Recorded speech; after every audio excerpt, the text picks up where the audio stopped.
Yoldaşımın restoranında baş administrator işləyirdi. Bir gün atam rəhmətlik, mən, qardaşım, ölənlərimizə rəhmət, dedi ki, ata dedi ki, gəl sizi aparıram bacınızın yanına gedək. Bacınız orada işləyir? Bəli, bəli. Tamam. Onda balaca bir qız idim. Dedi ki, ata, mən də kənddən gələn qız, nə biləm, Bakıda restoranlar belə işıqlı olacaq, indi kənddən gələn qızım da. Dedim, ata, mən orada mikrofon gördüm, mən ondan oxumaq istəyirəm. 16 yaşım var. Hə, uşağım.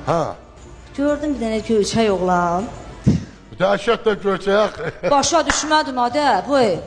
At 16 yaşında sən niyə göyçək bilirsən cəmaata? Qurban olaram ona, boy.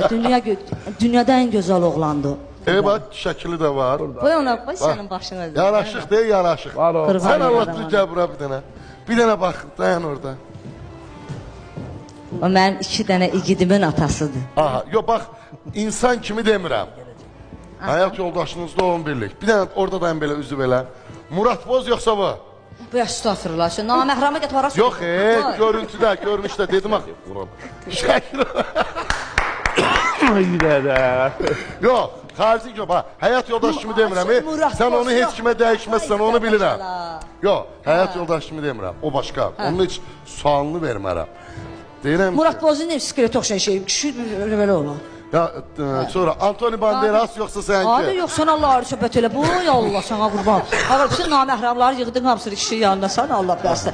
Zor, o bax, belə Cristiano Ronaldo. Hə, nə sən Ronaldonu qoy qırağa gör.